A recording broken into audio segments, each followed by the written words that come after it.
ಅವಧೂತ ಚಿಂತನ ಶ್ರೀ ಗುರುದೇವದತ್ತ. ಆಗಸ್ಟ್ 28, 2026. ರಾಹುಗ್ರಸ್ತ ಖಂಡಗ್ರಾಸ ಚಂದ್ರಗ್ರಹಣ. ನೋ ಬಕ್ವಾಸ್ ಸೀದಿ ಬಾತ್, ಡೈರೆಕ್ಟ್ ಟಾಪಿಕ್ಗೆ ಬರೋಣ. ಆಗಸ್ಟ್ 28ರಂದು ರಾಹುಗ್ರಸ್ತ ಚಂದ್ರಗ್ರಹಣ ಜರುಗ್ತಾ ಇದೆ. 4 ರಾಶಿಗೆ ಶುಭಫಲ, 4 ರಾಶಿಗಳಿಗೆ ಸಮ್ಮಿಶ್ರ ಫಲ, 4 ರಾಶಿಗಳಿಗೆ ಅನಿಷ್ಟ ಫಲ ಕೊಡ್ತಾ ಇದೆ. ಪ್ರಸ್ತುತ ಭಾಗದಲ್ಲಿ ಮೀನ ರಾಶಿಯ ಮೇಲೆ ಇದರ ಪ್ರಭಾವವನ್ನು ತಿಳಿದುಕೊಳ್ಳಲು ಪ್ರಯತ್ನಿಸೋಣ. ಏನಾಗ್ತಾ ಇದೆ ಅಂದರೆ, ಮನೋಕಾರಕ ಚಂದ್ರ ಮಾಯಾವಿ ಮಹಾಮಾಯಾವಿಯಾದ ರಾಹುವಿನಿಂದ ಗ್ರಹಣಕ್ಕೆ ಗುರಿಯಾಗ್ತಾನೆ. ಚಂದ್ರನ ಊರ್ಜೆಯನ್ನು ರಾಹು ಸ್ಕ್ಯಾನ್ ಮಾಡಲು ಪ್ರಯತ್ನ ಪಡ್ತಾನೆ. ಇದನ್ನೇ ನಾವು ಡೀಪ್ ಪಾರ್ಷಿಯಲ್ ಲೂನಾರ್ ಎಕ್ಲಿಪ್ಸ್ ಅಂತ ಕರಿತೀವಿ. ಪಾರ್ಷಿಯಲ್ ಯಾಕಂದ್ರೆ ಇದು ಖಂಡಗ್ರಾಸವಾಗಿದೆ, ಪಾರ್ಷಿಯಲ್ ಆಗಿದೆ, ಸಂಪೂರ್ಣ ಗ್ರಹಣ ಅಲ್ಲ. ಇದು ಬೆಳಿಗ್ಗೆ 8:03 ನಡೀತಾ ಇದೆ, 11:21 ಮುಗಿಯುತ್ತೆ. ಹೀಗಾಗಿ ಬೆಳಗಿನ ಸಮಯದಲ್ಲಿ ಚಂದ್ರ ಇರಲ್ಲ, ಚಂದ್ರಗ್ರಹಣ ಗೋಚರಿಸಲ್ಲ ಅಂದ ಮಾತ್ರಕ್ಕೆ ವೇದಾದಿ ನಿಯಮಗಳು ಮಾತ್ರ ಅನ್ವಯ ಆಗಲ್ಲ. ಆದರೆ ಪ್ರಭಾವ ಇದ್ದೇ ಇದೆ. There is definitely impact. ಚಂದ್ರಗ್ರಹಣ ಯಾವತ್ತೂ ಮನಸ್ಸಿನ ಮೇಲೆ ಪರಿಣಾಮವನ್ನು ಬೀರುತ್ತದೆ. ಮಾನಸಿಕ ಸ್ಥಿತಿಗತಿಗಳು ಏರಿಳಿತವನ್ನು ನಾವು ಕಾಣಬಹುದು. ಚಂದ್ರಗ್ರಹಣ ಮೀನ ರಾಶಿಗೆ ಏನಾಗ್ತಾ ಇದೆ ಅಂದ್ರೆ ವ್ಯಯಭಾವದಲ್ಲಿ ನಡೀತಾ ಇದೆ. ಕುಂಭರಾಶಿ ಮೀನ ರಾಶಿಗೆ ವ್ಯಯ ರಾಶಿ ಆಗ್ತಾ ಇದೆ. ವ್ಯಯ ರಾಶಿಯಲ್ಲಿ ನಡೆಯುವಂಥ ಗ್ರಹಣ ಅತ್ಯಂತ ಅಶುಭ ಫಲಗಳನ್ನು ನೀಡುತ್ತದೆ. ಎಲ್ಲಾ ಜಲರಾಶಿಗಳಿಗೆ ಅಶುಭ ಫಲ ಬರ್ತಾ ಇದೆ. ವೃಶ್ಚಿಕ ಇರ್ಬೋದು, ಕರ್ಕ ಇರ್ಬೋದು, ಮೀನ ರಾಶಿ ಇರ್ಬೋದು, ಅನಿಷ್ಟ ಫಲಗಳನ್ನು ನೀಡ್ತಾ ಇದೆ. ಅಂತ್ಯದಲ್ಲಿ ಇದರ ಜೊತೆಗೆ ಪರಿಹಾರ ಕ್ರಮಗಳನ್ನು ಒಂದು ಮೇನ್ ವಿಡಿಯೋ ಜೊತೆ ಅಟ್ಯಾಚ್ ಮಾಡಿದ್ರೆ ಅದನ್ನು ನೋಡ್ಬೋದು. ಏನಾಗ್ತಾ ಇದೆ ಅಂದ್ರೆ, 5th ಹೌಸ್ನಲ್ಲಿ ಇದು 12th ಹೌಸಲ್ಲಿ ನಡೀತಾ ಇದೆ. ಗ್ರಹಣಕ್ಕೆ ಗುರಿಯಾಗುವ ಗ್ರಹ ಚಂದ್ರ 5th ಲಾರ್ಡ್ ಆಗ್ತಾನೆ, ಪಂಚಮಾಧಿಪತಿ, ಪೂರ್ವ ಪುಣ್ಯ ಸ್ಥಾನಾಧಿಪತಿ. Chandra is the good merits of past life. ಅಂತಹ ಗ್ರಹ ಇಲ್ಲಿ ಮನೋಕಾರಕ ಚಂದ್ರ ರಾಹುವಿನಿಂದ 12th ಹೌಸಲ್ಲಿ ಗ್ರಹಣಕ್ಕೆ ಗುರಿ ಆಗ್ತಾನೆ. ದೂರದಲ್ಲಿ ಗ್ರಹಣಕ್ಕೆ ಗುರಿ ಆಗ್ತಾನೆ. So moon energy is getting totally eclipsed. There is no renewal, there is no refreshment. ಹೀಗಾಗಿ ಮಾನಸಿಕ ಸ್ವಾಸ್ಥ್ಯದ ಮೇಲೆ ಪ್ರಭಾವ, ವಾಯು ಮಾಧ್ಯಮ ಮಲಿನಗೊಂಡು ಬಿಡ್ತಾ ಇದೆ. ಇದು ಗ್ರಹಣ ನಿಮಗೆ ಮತ್ತೆ ಸಂತಾನಕ್ಕೆ ಮನೋರೋಗ ಕೊಡ್ತಾ ಇದೆ.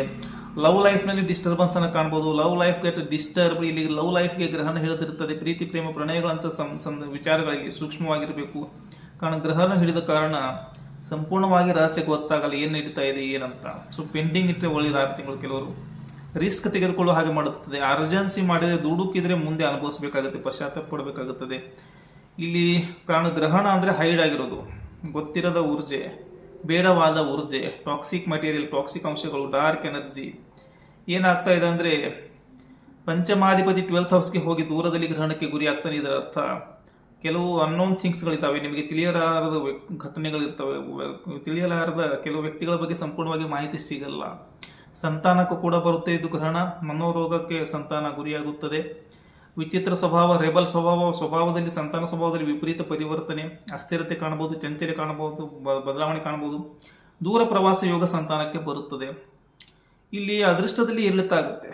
5th ಲಾರ್ಡ್ ಇಸ್ ಗೆಟಿಂಗ್ ಎಕ್ಲಿಪ್ಸ್ಡ್ ಅಂದರೆ ಅದೃಷ್ಟದಲ್ಲಿ ಹಾನಿ ಬರುತ್ತದೆ, ಅದೃಷ್ಟದಲ್ಲಿ ಏರಿಳಿತ ಬರುತ್ತದೆ, ಅಪ್ಸ್ ಆ್ಯಂಡ್ ಡೌನ್ಸ್ಗಳು ಬರ್ತವೆ. ಲಕ್ ಫ್ಯಾಕ್ಟರ್ ತುಂಬ ಡ್ಯಾಮೇಜ್ ಆಗಿಬಿಡುತ್ತದೆ.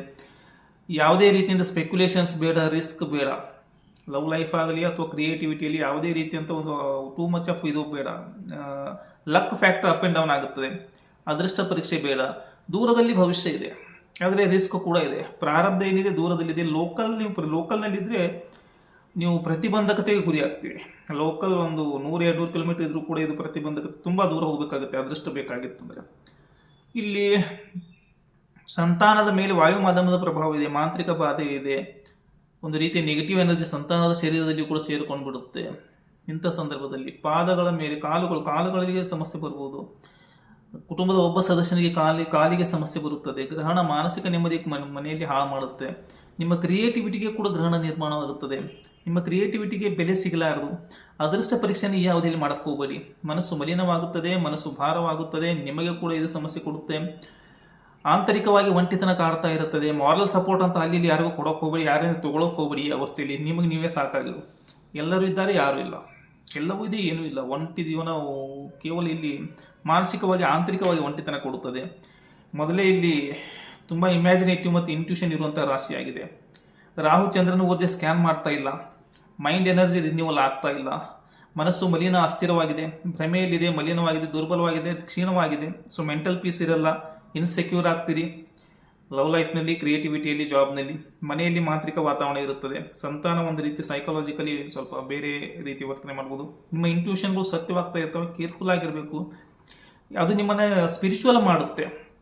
ಮೇನ್ ವಿಡಿಯೋದ ಅಂತ್ಯದಲ್ಲಿ ಪರಿಹಾರ ಕ್ರಮಗಳನ್ನು ಕೊಟ್ಟಿದ್ದೀನಿ. ಇಲ್ಲಿ ಭಗವದ್ಗೀತೆಯನ್ನು ಓದಬೇಕು, ಕಾರಣ ಮೋಕ್ಷ ತ್ರಿಕೋನ ಸಕ್ರಿಯವಾಗಿದೆ. ಒಂದು ಸಲ ಸ್ಮಶಾನಕ್ಕೆ ಹೋಗಿ ಬರಬೇಕು, ಭ್ರಮೆ ದೂರ ಆಗಿಬಿಡುತ್ತೆ ಎಲ್ಲ ಜೀವನದ್ದು. ಸತ್ಯ ಅರ್ಥ ಆಗುತ್ತದೆ. ಸತ್ಯ ತುಂಬ ಕಠೋರವಾಗುತ್ತದೆ. 12th ಹೌಸಲ್ಲಿ ನಡೀತಾ ಇದೆ ಅಂದರೆ ಅದು ಫ್ಯೂನರಲ್ಸ್, ಅಂತ್ಯಕ್ರಿಯೆಗಳಿರ್ತವೆ. Like and share, subscribe Shri